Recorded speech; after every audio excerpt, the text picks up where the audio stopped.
नमस्कार, knocking-news.com में आपका स्वागत है। मैं हूं गिरिजेश वशिष्ठ। आज मैं बताने वाला हूं एक ऐसी समस्या के बारे में जिसके बारे में सुनकर आप हिल सकते हैं, कांप सकते हैं। समस्या है अमेरिका की और समस्या छोटी मोटी नहीं है। इस समस्या से बहुत सारे सामाजिक, राजनीतिक और षड्यंत्र के बिंदु जुड़े हैं, प्रशासन के बिंदु जुड़े हैं और किस तरह से सरकारें लोगों से खेलती हैं, लोगों के प्राणों से खेलती हैं, ये सब इसमें दिखाई देगा। कुछ इंजेक्शन याद आएंगे, कुछ दवाएं याद आएंगी, बहुत सारी चीजें आएंगी।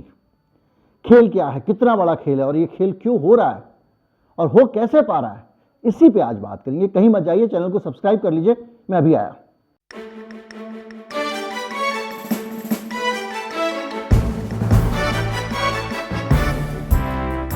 पहले बात करेंगे एक खास तरह की समस्या की।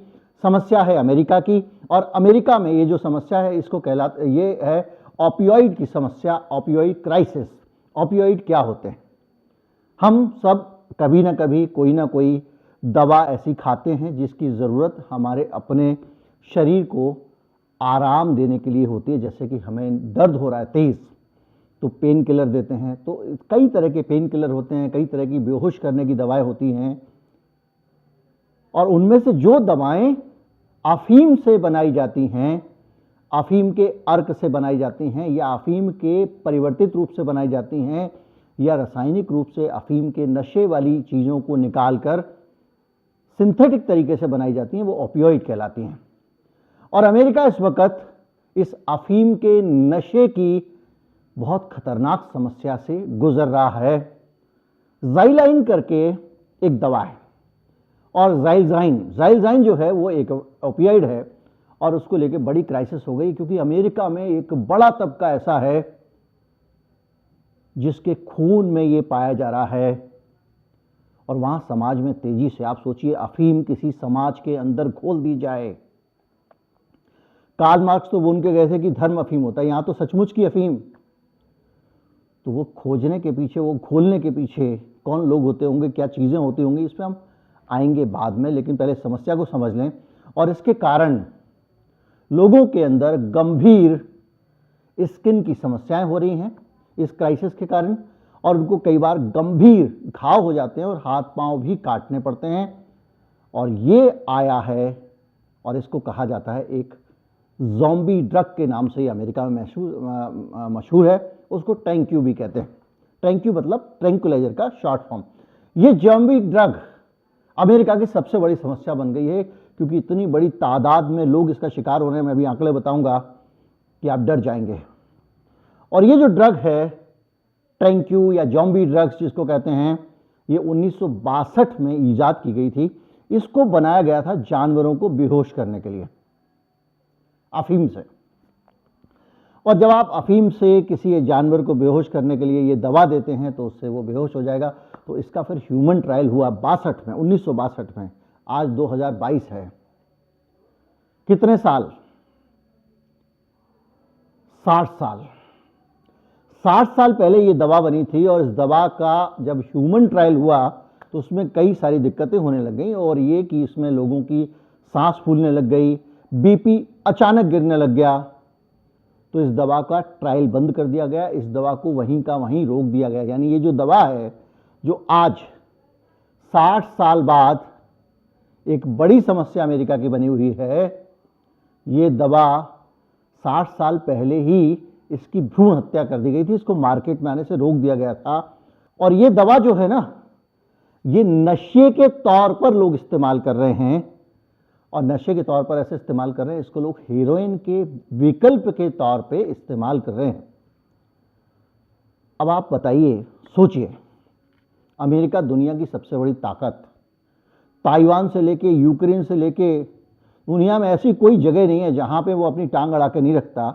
अगर इन 60 सालों का हिसाब निकाल लिया जाए तो कम से कम 50 देशों में उन्होंने सत्ता में अपना दखल रखी है अपनी, और उन सत्ता जो है उस सत्ता परिवर्तन अपने उस दखल के जरिए किया है।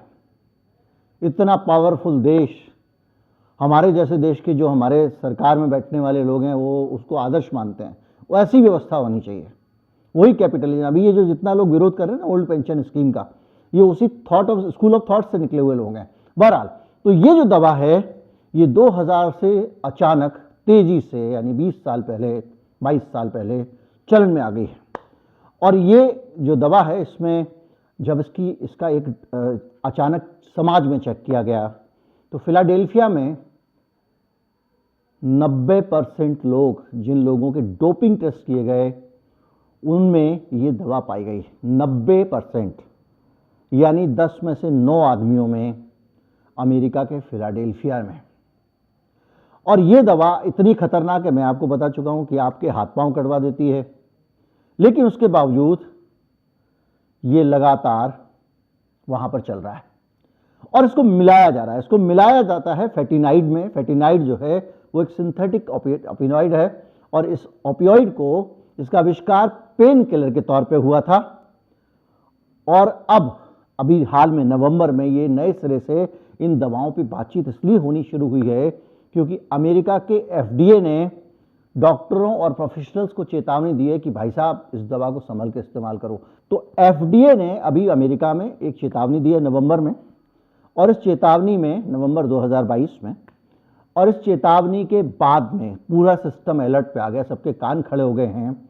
और इस चेतावनी में डॉक्टर्स को, मेडिकल प्रोफेशनल्स को ये बताया गया है कि इसको पहचानना मुश्किल है, इसकी स्कैनिंग नहीं हो पाती है, इसलिए ओपियाइड के ट्रीटमेंट में से दिया जाने लगा है। सिंथेटिक ओपियाइड है। अब ये जो है अमेरिका में ओवरडोजिंग से होने वाली मौतों का कारण बन रहा है।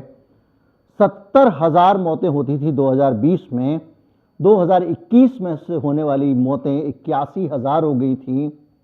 और ये जो नंबर है, ये जो ओवरडोजिंग से पूरे अमेरिका में जो मौतें होती हैं उन मौतों में सबसे ज़्यादा है।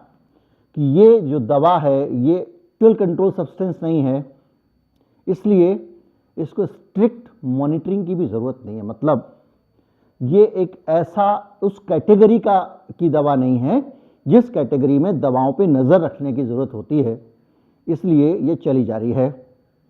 और इसी वजह से जो फेडरल लॉ एजेंसीज है अमेरिका की, उनका राडार इस पे नहीं है। निचोड़ में समझें, कुछ दवा हैं अफीम से बनी हुई, बेहद खतरनाक हैं। अमेरिका में धड़ल्ले से बिकती हैं, उतनी ज़्यादा बिकती हैं कि उसके कारण लोगों के हाथ कट रहे हैं, उसके कारण लोगों के स्किन की प्रॉब्लम हो रही हैं, उसके कारण लोग मर जा रहे हैं, ओवरडोजिंग की डेथ हो रही हैं। ये दवाएं अमेरिका में धड़ल्ले से बिक रही हैं। 60 साल पहले ईजाद की गई दवा। अब सोचने का नंबर आता है, एनालिसिस का समय आता है। आप ये बताइए, किसी देश में दवाओं को जब वो इतनी खतरनाक हों और लोगों की जान ले लेती हों, तो आप उसको एक मॉनिटरिंग लिस्ट में क्यों नहीं डालते हैं? सरकार क्यों चिंतित नहीं है? और तब चिंतित नहीं है जबकि ओवरडोजिंग से मौत हो रही है। अगर ये नशा ही रहता, अगर सिर्फ लोग इसको पी के टल्ली हो रहे होते, तो इस पर इतनी भी चर्चा नहीं होती जितना एफडीए ने इस पर नोटिफिकेशन लिया है। तो अब सवाल उठता है कि किसी समाज में नशा इतना ज़्यादा बढ़ता कैसे है, और सशक्त सत्ता तंत्र होने के बावजूद, किसी देश में सबसे पावरफुल सरकार होने के बावजूद ये नशा चलता कैसे रहता है? इसकी एक वजह बताता हूँ। कुछ फिलोसफर्स का मानना है कि पूंजीवादी समाज में, कैपिटलिस्ट सोसाइटी में, जब लोगों के बीच में असमानता बढ़ती है, बहुत सारे लोग डिप्राइव लोग होते हैं। जैसे आजकल आप देख रहे होंगे, गूगल ने नौकरी से निकाल दिया, माइक्रोसॉफ्ट ने निकाल दिया, फेसबुक ने निकाल दिया और निकाल रहे हैं, हर तरफ छटनी हो रही है। तो बड़ी बड़ी कंपनियां हैं, छोटी कंपनियां, छोटे व्यापारी वहाँ क्या कर रहे होंगे इसको तो कल्पना से परे है। तो इस तरह से जो अंधाधुंध लोगों को इन कॉरपोरेट की दया माया पे छोड़ दिया गया, ऐसे में बहुत सारे ऐसे लोग हैं जो डिप्राइव्ड क्लास हैं, जो डिप्रेशन में जाते हैं, यहाँ जाते हैं, वहाँ जाते हैं। और जो मैंने विषमता वाले एपिसोड में आपको बताया था कि ये कमज़ोर लोग, ये है जो हाशिए पर आबादी है, ये विद्रोही ना हो जाए, इसलिए इसको कहीं ना कहीं आपको इंगेज रखना पड़ेगा, इनको आपको व्यस्त रखना पड़ेगा। तो कैसे व्यस्त रखेंगे आप? या तो आप इनको कहो कि भाई तुम मस्त रहो नाच गाने में, इसमें उसमें। तो इंटरटेनमेंट के ज़्यादा से ज़्यादा इंतज़ाम किए जाते हैं, ये हमेशा से किए गए हैं। राजीव गांधी के ज़माने भारत में भी जब जगह जगह दूरदर्शन पहुंचाया गया तो ये मसला आया था कि सरकार जो समस्याएं जीवन की कठिन समस्याएं उसे ध्यान बटाना चाहती है, इसलिए ये लोगों को मनोरंजन का साधन दे रही है। और इसीलिए जब भी कुछ इंटरटेनमेंट की चीज आती है, सरकार उसको आगे बढ़ाने में पूरी ताकत लगा देती है। हम सब अपने आसपास ये चीज़ों को देख रहे हैं, सोशल मीडिया माध्यम आ गए हैं, दूसरी चीज़ें आ गई हैं, एक पूरा आसपास ऐसा माहौल बना दिया गया है जिसमें आपका दिमाग व्यस्त रहता है और आपकी जो वास्तविक समस्याएं, रोजमर्रा की समस्याएं, जैसे जोशीमठ की है, जैसे गरीबी की है, बेरोजगारी की है, छटनी की है, आने वाले समय में गरीबों के और गरीब होते जाने की है, मिडिल क्लास के गरीब होते जाने की है, अपर मिडिल क्लास की नौकरियां जाने की है, इस पे बात ना करें। बागेश्वर धाम वाले बाबा चमत्कार कर सकते हैं या नहीं कर सकते, उनके पास असली शक्ति है या उनके पास नकली शक्ति है, इसी में व्यस्त रहिए। अगर आप एंटरटेनमेंट से भी काबू नहीं आते, अगर आपको पूरी जो, अब धर्म को अफीम क्यों कहा किसी ने, ये छोटे 3 शब्दों में 3 सेंटेंस में बताता हूं। अफीम इसलिए कहा कि धर्म कहता है संतोषी सदा सुखी, धर्म कहता है कोई चिंता मत करो, धर्म कहता है ऊपर वाला देख लेगा, धर्म कह देता है जो है उसमें संतुष्ट रहिए। तो ऐसी परिस्थितियों में वो अंबानी साहब को नहीं धर्म का असर पड़ता, वो संतुष्ट नहीं होते हैं, अडानी साहब संतुष्ट नहीं होते हैं। आम नागरिक ये सोचता है कि भैया जाही विधि राखे राम ताही विधि रही, ऐसे हजार मुहावरे हैं। राजा भगवान का रूप होता है, इसलिए उससे पंगा नहीं लेने का है, उसके खिलाफ सोचना भी नहीं है। तो आपको एक तरीके से स्थिति में डाल दिया जाता है। तो ये हो गई वो वाली अफीम। लेकिन असली अफीम जब सरकार खिलाने लगे, अगर आपको लगता है कि नहीं सरकार नहीं खिला रही है, तो मैं आपके भोलेपन को नमन करता हूं। क्योंकि आप एक बात बताइए, अमेरिका जैसे देश की ताकतवर सरकार अगर अपने देश के अंदर ड्रग पैडलिंग नहीं रोक सकती है, तब तो इस दुनिया में हर जगह ड्रग पैडलिंग नहीं रोकी जा सकती। तो कुल मिला के ये एक सत्ता का हथकंडा होता है, सरकारों का हथकंडा होता है। और ज़्यादातर विचारक मानते हैं सरकारें लोगों को यहाँ वहाँ नशे में, मनोरंजन में, सेक्स में और दूसरी जगहों में व्यस्त रखती हैं, ताकि वो उनके कुप्रबंधन और उनकी उस अव्यवस्था को ना देखें जिसके कारण ऊपर के 1% अमीर 50% दौलत के मालिक हो जाते हैं और सिर्फ 3% GST देते हैं। उम्मीद करता हूँ वीडियो आपको अच्छा लगा होगा। अच्छा लगा हो तो ज़्यादा से ज़्यादा लोगों तक पहुँचाएं, चैनल को सब्सक्राइब कर लें। नमस्कार, जय हिंद।